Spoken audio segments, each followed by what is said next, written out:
चलिए बुलेटिन की शुरुआत करते हैं और सबसे पहले आपको बता दें सूबे की बड़ी और अहम जानकारी है। उत्तर प्रदेश के बीजेपी अध्यक्ष की जिम्मेदारी को लेकर जारी अटकलों पर विराम लग गया है। कैसे लगा है? क्योंकि बीजेपी ने पंचायती राज मंत्री भूपेंद्र चौधरी, जिनको कि आजमगढ़ से बुला लिया गया था, जेपी नड्डा से इनकी देर शाम 25 मिनट से ज्यादा वक्त तक मुलाकात भी चली थी, उनको प्रदेश अध्यक्ष की कमान सौंप दी गई है। ऐलान हो चुका है बीजेपी का भूपेंद्र चौधरी को प्रदेश अध्यक्ष की कमान सौंपना बड़ा सियासी दांव माना जा रहा है।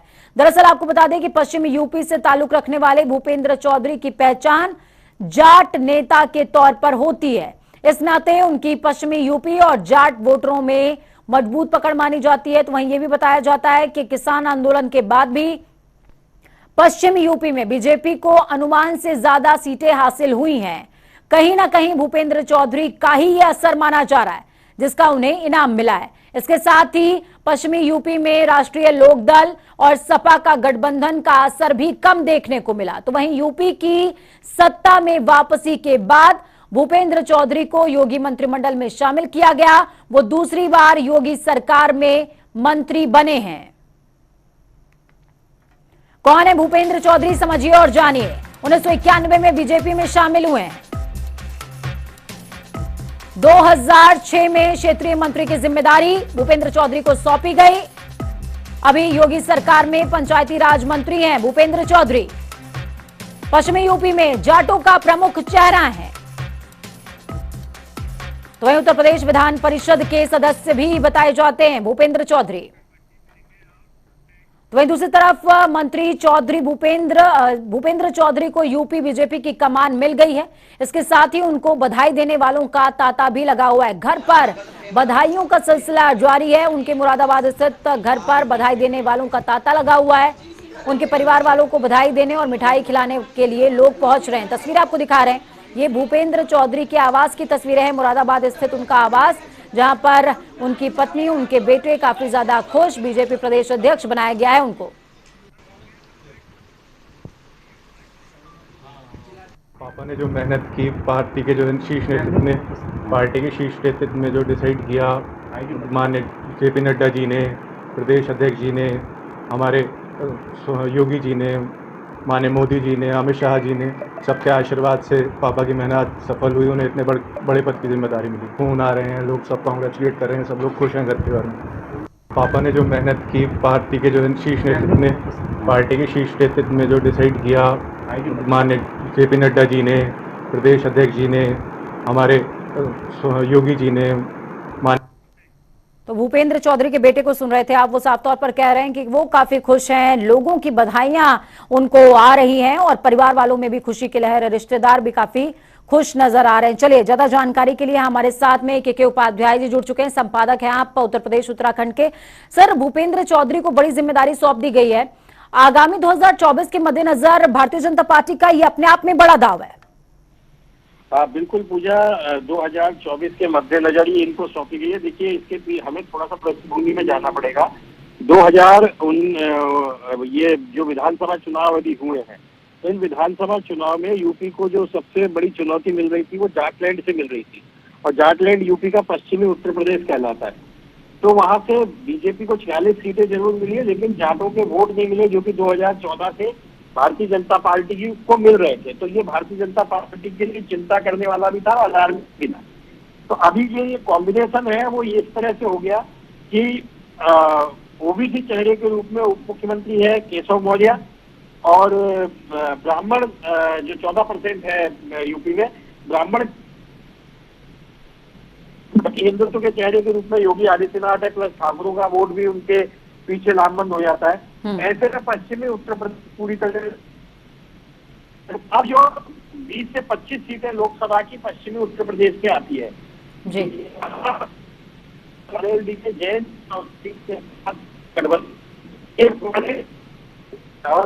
सर, आपका संपर्क बहुत ज्यादा ठीक से नहीं हो पा रहा है, आपकी आवाज थोड़ी सी बाधित हो रही है। एक बार फिर से हमारी कोशिश होगी कि आपको कॉल लगाया जाए। तो सर जुड़े हमारे साथ में, जिन्होंने साफ तौर पर आपको बताया कि किस तरीके से उत्तर प्रदेश में पश्चिमांचल का जो कहीं ना कहीं समीकरण है वो बहुत ज्यादा महत्व रखता है। और लोकसभा चुनाव, आगामी लोकसभा चुनाव के मद्देनजर भी ये जो समीकरण है बेहद खास है। और ये समीकरण क्यों खास हो जाता है, इस बात को समझिए, क्योंकि 18 सीटें, 18 लोकसभा की सीटें सीधे तौर पर प्रभावित होती हैं।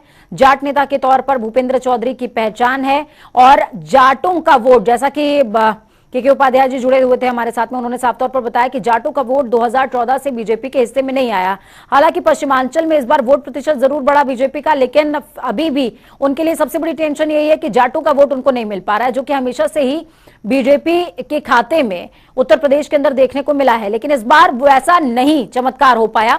तो इसी के मद्देनजर जाटों को लुभाने के लिए, या यूं कहें कि 2024 के मद्देनजर, दोनों एक ही बात है, भूपेंद्र चौधरी को कमान मिली है। सर अपनी बात आप पूरी कर लें। हाँ, तो मैं ये कह रहा था कि 20 से 25 सीटें हैं जो पूरी तरह से जाट बाहुल्य है जी। तो इस तरह से पश्चिमी उत्तर प्रदेश के भूपेंद्र चौधरी को लाकर के जाट वोट को तो साधने की कोशिश की ही गई है, साथ ही पश्चिमी उत्तर प्रदेश को पूरा महत्व दिया गया है। भूपेंद्र चौधरी बहुत ही सौम्य और सुलझे हुए नेता है, भारतीय जनता पार्टी के पुराने नेता है और पंचायत राज्य मंत्री रहते हुए उनका कार्यकाल बहुत अच्छा रहा है। तो इस लिहाज से अब जो जातिगत कॉम्बिनेशन है, जो भारतीय जनता पार्टी कहती है कि चुनाव गणित से नहीं केमिस्ट्री पे जीते जाते हैं, तो इस समय जो केमिस्ट्री बनी है भारतीय जनता पार्टी की, वो इस समय सर ये भी कहा जा रहा है, ये भी कहा जा रहा है भूपेंद्र चौधरी इसलिए भी क्योंकि संगठन के बीच में और आरएसएस दोनों की सहमति रही है उनके प्रदेश अध्यक्ष बनने में, दोनों का योगदान रहा है, सहमति रही है। यही वजह है कि दोनों के बीच में वो एक ब्रिज का काम भी करने वाले हैं। नहीं, ये तो देखिए बिल्कुल सही बात है आपकी। सत्ता और संगठन के बीच में ब्रिज का काम करने के लिए जरूरत थी और भूपेंद्र चौधरी ऐसे नेता हैं जो सत्ता के साथ भी और संगठन के साथ भी पूरे तालमेल के साथ चलते हैं और मध्यमार्गी है, रास्ते निकालेंगे वो। बिल्कुल, वो इस तरह से नहीं होगा कि वो टकराव की स्थितियां उत्पन्न नहीं होगी। इसीलिए अध्यक्ष पद का मामला टल रहा था काफी दिनों से और बहुत सोच समझ के निर्णय लिया गया है। मुझे लगता है भारतीय जनता पार्टी ने बहुत दूरदर्शी तरीके से निर्णय लिया है और 2024 के लिहाज से ये कॉम्बिनेशन भारतीय जनता पार्टी ने जो तैयार किया है कॉकटेल जातियों का, ये अद्भुत है। चलिए, बहुत शुक्रिया हमारे साथ जुड़ने के लिए, अहम विचार साझा करने के लिए। के उपाध्याय उत्तर प्रदेश उत्तराखंड के संपादक हमारे साथ में जुड़े, जिन्होंने साफ तौर पर बताया कि वाकई बीजेपी ने बहुत ही दूरदर्शी सोच के साथ में भूपेंद्र चौधरी को आगामी जिम्मेदारी देने की जो पहल करी है वो अपने आप में अनुकरणीय है, क्योंकि आगामी चुनावों के मद्देनजर भूपेंद्र चौधरी मध्यमार्गी कहा जाता है इनको, यानी कि रास्ता निकालने की कोशिश करते हैं। टकराव की स्थितियां कम देखने को मिलेंगी और संतुलन जिसकी जरूरत भारतीय जनता पार्टी को अमूमन देखने को मिलती रहती है, वो संतुलन भी स्थापित भूपेंद्र चौधरी कर पाएंगे, ऐसा माना जा रहा है। क्योंकि संगठन और सत्ता दोनों के बीच में एक कड़ी का काम करने वाले हैं। उत्तर प्रदेश विधान परिषद के सदस्य हैं भूपेंद्र चौधरी, पंचायती राज मंत्री की भूमिका मौजूदा वक्त में निभा रहे हैं। 1991 में बीजेपी में शामिल हुए थे, उसके बाद से लगातार, और ऐसा यह भी कहा जा रहा है कि विधानसभा चुनावों के दौरान भूपेंद्र चौधरी की बेहद अहम भूमिका रही है पश्चिमांचल में वोटों को हासिल करने में, क्योंकि जिस तरीके से राष्ट्रीय लोकदल और सपा के बीच में गठबंधन रहा, माना जा रहा था कि पश्चिम यूपी में बीजेपी को सीटें नहीं मिल पाएंगी, लेकिन जिस तरीके का अनुमान था उस अनुमान को धराशायी करते हुए भारतीय जनता पार्टी ने प्रदर्शन बहुत बेहतर किया। और इस प्रदर्शन के पीछे अगर चेहरा कोई माना जा रहा था तो वो चेहरा थे भूपेंद्र चौधरी, और इसी का इनाम भारतीय जनता पार्टी ने भूपेंद्र चौधरी को दिया है। घर में खुशी की लहर, तस्वीरें आपको दिखा रहे हैं, उनकी पत्नी, बेटे सभी खुश हैं। एक बार फिर से आपको सुनाएंगे कि भूपेंद्र चौधरी के बेटे क्या कुछ कह रहे हैं।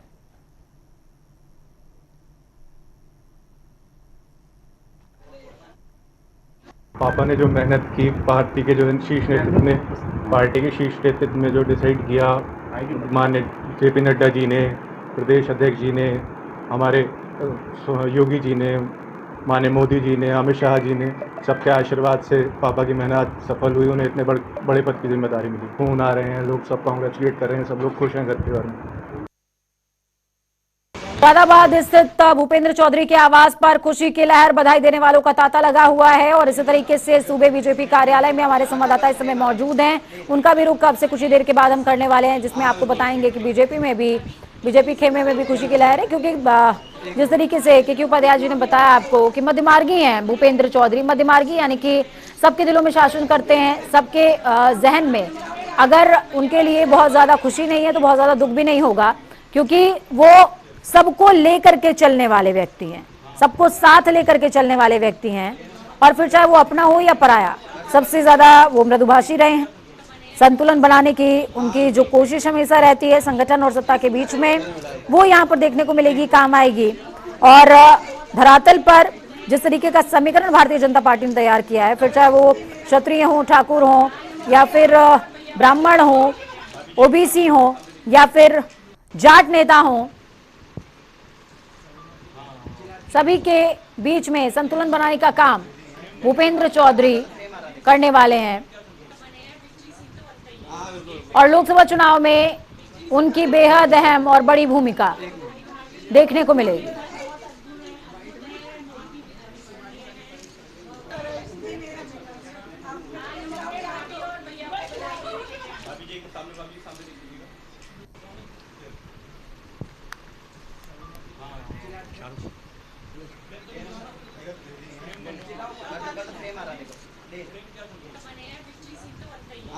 तो भूपेंद्र को कमान मिल गई है, बीजेपी की कमान मिली है। भूपेंद्र चौधरी, जिनको कल आजमगढ़ में मौजूद थे भूपेंद्र चौधरी, उनको अचानक से बुला लिया गया दिल्ली जेपी नड्डा के आवास पर। लगभग पौन घंटे वो मीटिंग चली है जिसमें भूपेंद्र चौधरी मौजूद थे और जैसे ही उनको आजमगढ़ से बुलाया गया तभी कयास लगाए जा रहे थे कि भूपेंद्र चौधरी को प्रदेश अध्यक्ष की कमान मिल सकती है और वही हुआ। खबरों में आगे बढ़ेंगे। उत्तर प्रदेश के महानगरों में प्रदूषण कम करने के लिहाज से बड़े अभियान में योगी सरकार लगी हुई है। नगर बस सेवा के बेड़े से डीजल की बसों को धीरे धीरे कम किया जा रहा है। इसी क्रम में महानगरों में नगर विकास विभाग इलेक्ट्रॉनिक बसों का संचालन भी बढ़ा रहा है। सीएम योगी ने प्रदेश को 42 इलेक्ट्रॉनिक बसों की सौगात दी है। इनमें से 34 बसें लखनऊ तो वहीं 8 बसें कानपुर के लिए संचालित होने वाली है। इस दौरान मुख्यमंत्री ने कहा कि नगरीय क्षेत्रों में पब्लिक ट्रांसपोर्ट की प्रदूषण से मुक्त परिवहन सेवा इस समय की मांग है। पीएम मोदी के मार्गदर्शन में प्रदेश में तेजी के साथ बेहतरीन पब्लिक ट्रांसपोर्ट की सुविधा उपलब्ध कराने में हमें सफलता हासिल हुई है। आज देश के अंदर किसी राज्य के अंदर सर्वाधिक शहरी क्षेत्रों में मेट्रो का संचालन उत्तर प्रदेश कर रहा है, जिनमें 5 शहर ऐसे हैं जहां पर हमारी वर्तमान में मेट्रो संचालित हो रही है और आगरा में मेट्रो पर कार्य तेजी के साथ आगे बढ़ रहा है। विगत 5 वर्ष के अंदर नगरीय क्षेत्र में 17 लाख गरीबों को प्रधानमंत्री आवास योजना की सुविधा से आच्छादित किया गया। तो स्वच्छ भारत मिशन के अंतर्गत भी हम लोगों ने व्यक्तिगत शौचालय 9 लाख के आसपास इस प्रकार की सुविधाओं से आच्छादित किए गए। सामुदायिक शौचालयों का भी निर्माण हुआ है। सीएम योगी आज राष्ट्रीय रक्षा विश्वविद्यालय गांधीनगर के अमृत कौशल विकास योजना सुरक्षार्थ के सुरक्षा गार्ड प्रशिक्षण कार्यक्रम में शामिल हुए और इस दौरान उन्होंने 250 युवाओं को सुरक्षा गार्ड सर्टिफिकेट भी बांटे। इस दौरान उन्होंने कहा कि भारत सरकार की चलाई जा रही स्किल डेवलपमेंट योजना के तहत प्रशिक्षण दिया जा रहा है। सीएम योगी ने पीएम मोदी और अमित शाह को इसके लिए धन्यवाद भी दिया।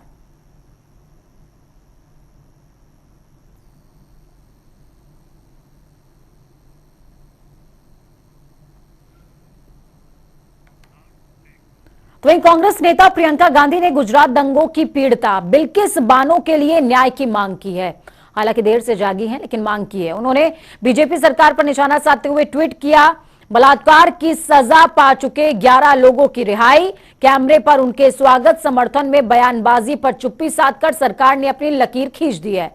उन्होंने आगे लिखा है कि लेकिन देश की महिलाओं को संविधान से आस है। संविधान अंतिम पंक्ति में खड़ी महिला को भी न्याय के लिए संघर्ष का साहस देता है। बिल्किस बानो को न्याय दो। आपको बता दें कि गुजरात सरकार की माफी नीति के तहत पिछले दिनों 15 अगस्त को गोधरा उप कारागार से मामले के 11 दोषियों को रिहाई मिल गई थी, लेकिन उन सभी के इस रिहाई ने सियासी मोड़ ले लिया। विपक्षी पार्टियां बीजेपी सरकार को घेरने में लगी हुई हैं। प्रियंका गांधी का यह बयान ऐसे समय में आया है जब इन 11 दोषियों की रिहाई के खिलाफ एक याचिका पर सुप्रीम कोर्ट में सुनवाई हो रही है।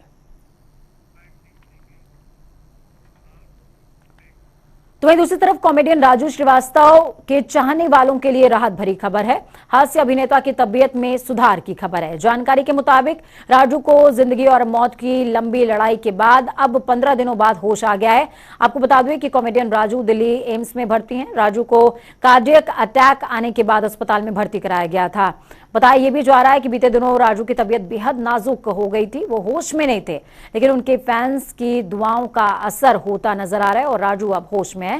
फिलहाल अभी उनके परिवार वालों को ही मिलने की परमिशन है, बाहरी लोगों को नहीं मिलने दिया जा रहा है। तो वहीं मशहूर कॉमेडियन सुनील पाल और कॉमेडियन अन्नू अवस्थी ने वीडियो जारी करते हुए राजू की तबीयत बेहतर होने पर खुशी जाहिर की है।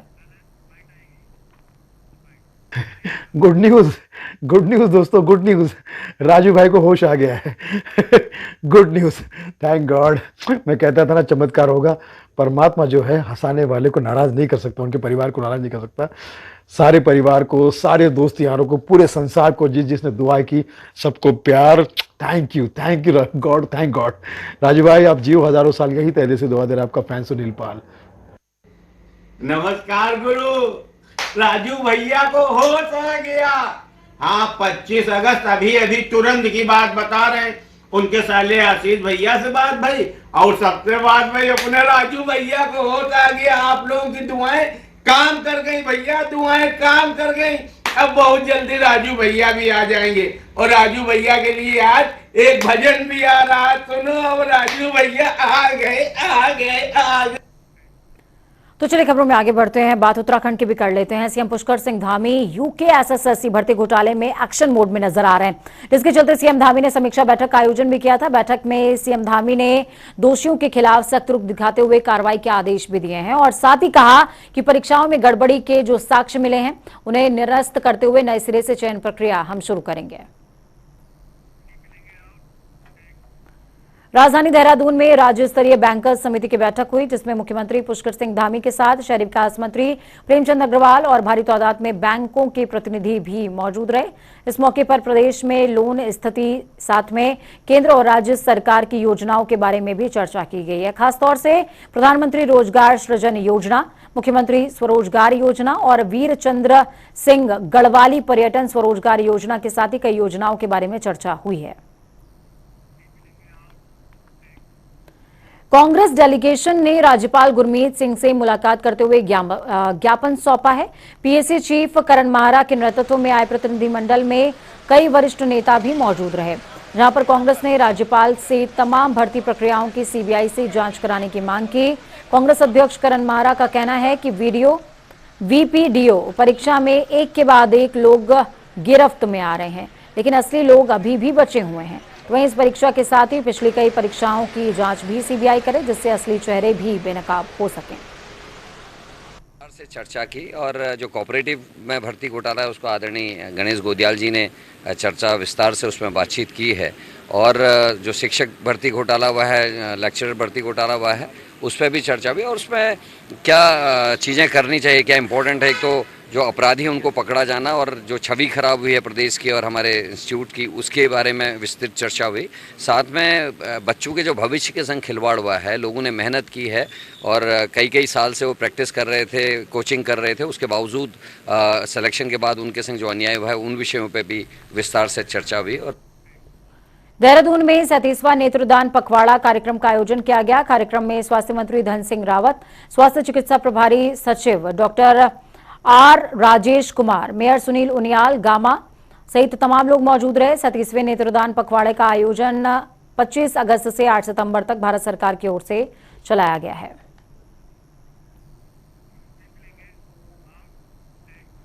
कुमाऊं क्षेत्र के अंतर्गत आने वाले बागेश्वर जिले की जिलाधिकारी रीना जोशी अपने काम की वजह से सुर्खियों में हैं। पहली बार जिले की जिम्मेदारी मिलने के बाद आईएएस रीना जोशी ने बागेश्वर जिले के सरकारी कार्यालयों, अस्पतालों में लगातार औचक निरीक्षण जारी रखा है। जिले स्तर के सरकारी कार्यालयों के बाद आईएएस रीना जोशी ने ग्रामीण क्षेत्रों में चल रहे सरकारी विद्यालयों का भी औचक निरीक्षण किया, ताकि वहां की जो गुणवत्ता है वो जानी जा सके। उत्तरकाशी में पिछले दिनों नाबालिग की जोशीआड़ा झील में डूबने से मौत हो गई, जिसका सीसीटीवी फुटेज अब सामने आया है। वीडियो में नाबालिग तालाब में खुद ही कूदता हुआ नजर आ रहा है। तो वहीं मामले को गंभीरता से देखते हुए डीएम ने घटनास्थल का निरीक्षण किया और मामले में अधिकारियों को जरूरी दिशा निर्देश भी दिए हैं। साथ ही संबंधित विभाग को झील के किनारे सुरक्षा के पुख्ता इंतजाम करने के भी निर्देश दिए हैं। वक्त यहाँ पर छोटे से ब्रेक का। ब्रेक के उस पार खबरों का सफर लगातार जारी है। बने रहिए जनता टीवी के साथ, क्योंकि हमें आपकी ताकत। अपना और अपनों का बहुत ज्यादा ख्याल रखिए। नमस्कार।